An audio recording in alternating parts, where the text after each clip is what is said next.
మన అడ్డపేట ఫ్యాక్టరీకి సంబంధించిన ముఖ్యం చెప్పాలంటే కుటుంబ సన్నిహితులు, న్యాయవాద కుటుంబ సన్నిహితులు వారికి ప్రత్యేకంగా ధన్యవాదాలు చెప్తున్నాను. ఎందుకంటే మనకు సేఫ్టీ సింది భవనం ఉంది ఇక్కడ, దాన్ని కలెక్టర్ గారితో స్వయంగా మాట్లాడి మనకు అది హ్యాండ్ ఓవర్ కూడా చేశారు. ఆ సందర్భంలో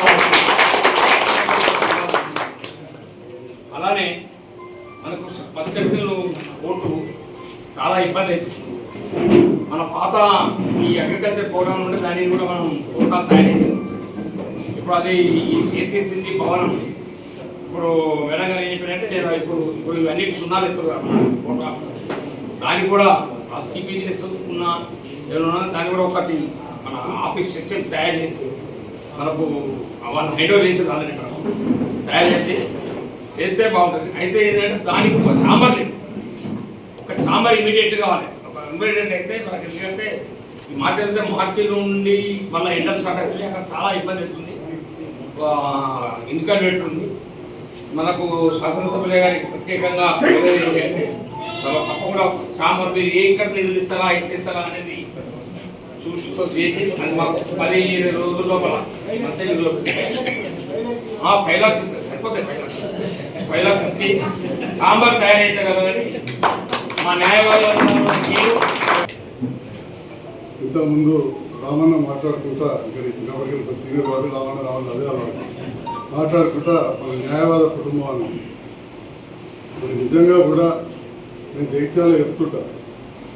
జగిత్యాల ఆ కుటుంబం చాలా పెద్దది, నాది ఒకటి కాదు, నాకు 4 కుటుంబాలనే పెద్దగా చెప్తాను. ఒకటి చిన్నప్పటి నుంచి ఆ గడియారం కాడ పెరిగి అన్ని వర్గాలు, ఇటు వైశ్యులు కావచ్చు, బంజారాలు కావచ్చు, బ్రాహ్మణులు, పద్మశాలీలు, ముస్లింలు, పోచమ్మవాడ, సర్కార్ పల్లె డిగ్రీ చదువుడు, యూఎస్కుల చదువుడు, ఎస్కేనల వివేకాల చదువుతోటి అన్ని వర్గాలతో సంబంధం, ఆ క్లాస్మేట్ ఒకటి అట్లనే అనుబంధం ఇప్పటికి నేను మెయింటైన్ చేసుకుంటే ఒక పెద్ద కుటుంబం. రెండవది అంతర్గామ విలేజ్. నాకు వ్యవసాయం అంటే మా నాన్న కూడా చాలా ఇంట్రెస్ట్ ఉండే. జాగ్రత్త మా వాళ్ళకు, భాస్కర్ నాయుడు వాళ్ళకు, దామోదర్ వాళ్ళకు తెలుసు. ఎంత పెద్ద ప్రాక్టీస్ ఉన్నా కానీ ప్రతి ఆదివారం ఎట్ల పనులు పోయో, ఇప్పుడు ఎట్ల పనులు పోదు. లేకపోతే విశ్వశంకరరావు గారిది మైండ్ బుల్లెట్ బిఎస్ఐ అది పోదు. 90 ఎకరాలు ఈనాడు కౌలుకి ఇవ్వకుండా 20 శాతం వ్యవసాయం మొత్తం తిరిగి వచ్చారు. అట్లనే అంత పెద్ద వ్యవసాయం వాళ్ళ నాన్నమ్మ తాత ఉండడు, దగ్గర ఉండడు, ఎట్లా పడిపోదు.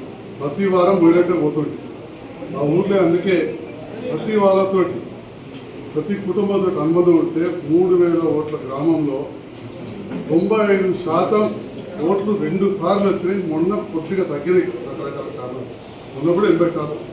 అంటే అన్ని కులాల వాళ్ళు, అన్ని మతాల వాళ్ళు, అన్ని వర్గాల అంతగా ప్రజలు మన కుటుంబ సభ్యులు ఉంటుంది. రెండవ కుటుంబం వీడికే వచ్చినాడు. చాలా ఇబ్బందికరమైన పరిస్థితి.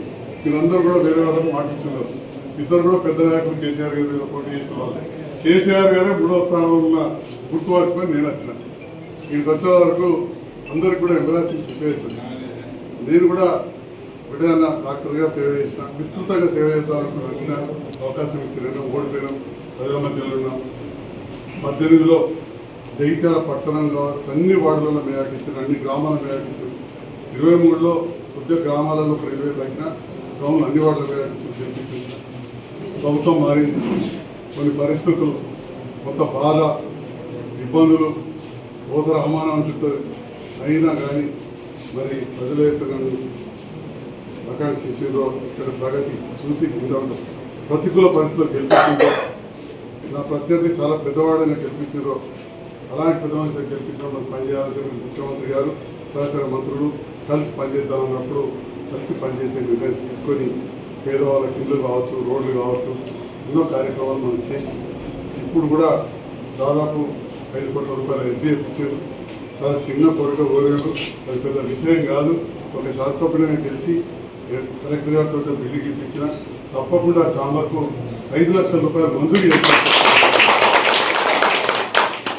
అభివృద్ధి విషయంలో మీకు నేను ఇక్కడ చెప్పేది లేదు, కానీ మీరు కోర్టుకు వచ్చేటప్పుడు పాత బస్ స్టాండ్ చౌరస్తాలో ఎట్లుండే, ఇవాళ మన పాత బస్ స్టాండ్ చౌరస్తా హాస్పిటల్ జరిపి స్కూల్ జరిపి పోలీస్ క్వార్టర్లు జరిపి అప్పుడున్న గౌరవ జడ్జి గారిని ఇక్కడ కలిసి హైకోర్టుకు రాసి మనం పర్మిషన్ తెచ్చుకొని ఈ కోర్టు కొంత జరిపిన తర్వాత ఎంత విశాలంగా అయిందో మర్చిపోయి ఉండొచ్చు, కానీ కొద్దిగా యాదికి తెచ్చుకుంటే మనకు తెలుస్తుంది ఓవరాల్ పరిస్థితి ఉండేది బయటకు వెళ్ళినాక. ఈ రకంగా 993 మీటర్లు కొత్త బస్ స్టాండ్ నుంచి రామాటాకి దాకా మనం పెద్దగా ప్రభుత్వ స్థలాలు చేయడమే కాదు, రోడ్ వేసుకుందాం, అండర్ గ్రౌండ్ డ్రైనేజ్ చేసుకుందాం. మీరు చూడండి మన కోర్టు ముందట, ఆడియో ఆఫీస్ ముందట, జగిత్యాల ఎక్కడ కూడా అలాంటి డ్రైనేజ్ ఎక్కడ కూడా 993 మీటర్లు మామయ్య ఇంటి ముందట, మైలాడి ఇంటి ముందట కూడా అట్లనే డ్రైనేజ్ కట్టేసారు. స్కూల్ ముందట అంతే, హాస్పిటల్ ముందట అంతే. ఆ రకంగా 993 అంటే 1 కిలోమీటర్. ఇది ఈ రకంగా జగిత్యాల పట్టణంలో చేయాలని ఆకాంక్ష. గౌరవ ముఖ్యమంత్రి గారు అత్యధిక నిధులు ఇచ్చిన పట్టణం ఏదంటే అది జగిత్యాల అని చెప్పిన సందర్భంగా ఈరోజు వస్తున్నారు. ఇంకా మీ అందరూ ఈ సందర్భంలో పిలిచి ఆశీర్వదించిన సందర్భంలో మరి అప్పీల్ చేయొచ్చా రాదా అంటే మామయ్య అందరూ చేయొచ్చు అని చెప్పి చేస్తున్నారు. నాతో కలిసి పనిచేసే వాళ్ళకు ఈ మున్సిపల్ ఎలక్షన్లో విజయం సాధించలేదు చేయండి. న్యాయశాఖ మంత్రి గారే ముఖ్యమంత్రి గారు కాబట్టి ఒక ప్రతిపాదన చేసి ఇస్తే నేను తప్పకుండా ఈరోజు ముఖ్యమంత్రి గారు వస్తున్నారు కాబట్టి వారి దృష్టి కూడా నేను తీసుకెళ్తా. అట్లనే కొత్త బిల్డింగ్ కూడా ప్రపోజల్ ఉంది, రెడీ అవుతున్నాయి.